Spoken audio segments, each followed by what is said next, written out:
Hi guys! Magandang hapon sa lahat.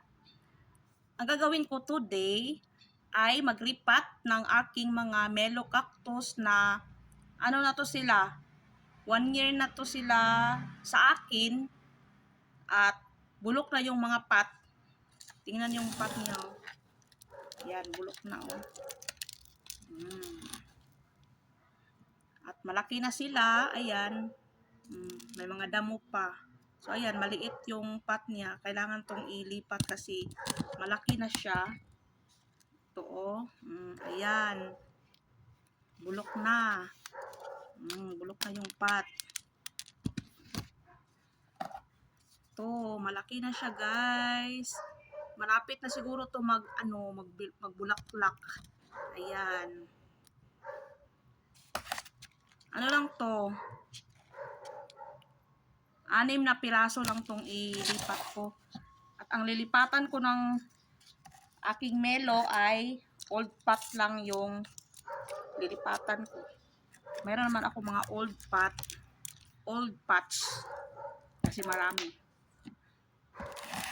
So, mahirap silang hawakan kasi yung tinik masyadong matigas yung tinik niya. So, dandahan lang tayo para hindi tayo masugatan. Gabi na.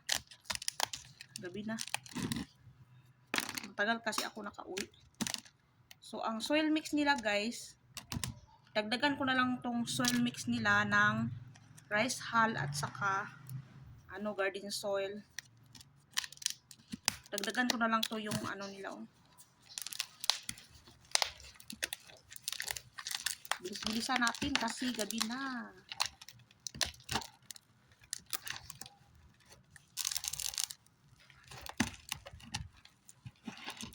Aray, kasakit.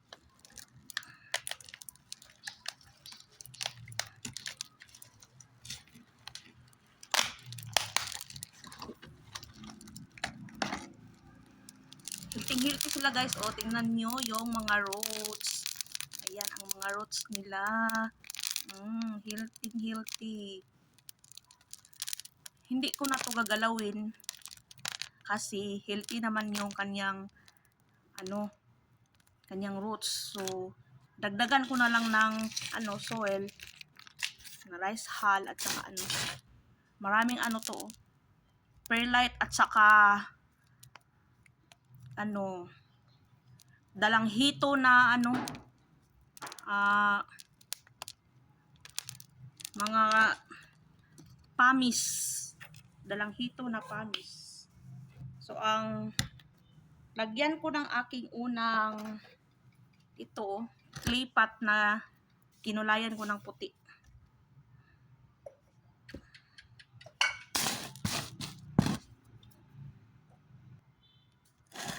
Ito naman yung pangalawa na ang ating iripat.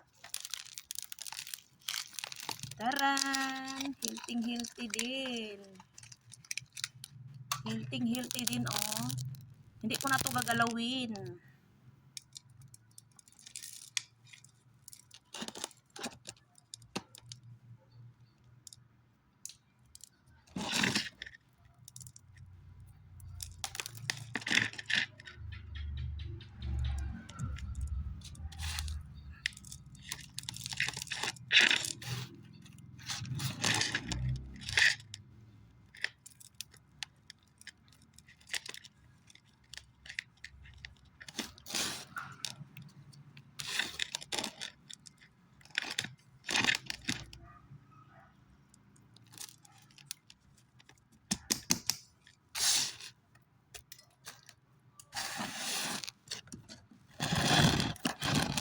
Dilim na talaga guys. So, yan lang muna ang iripat ko. 2 lang muna kasi gabi na.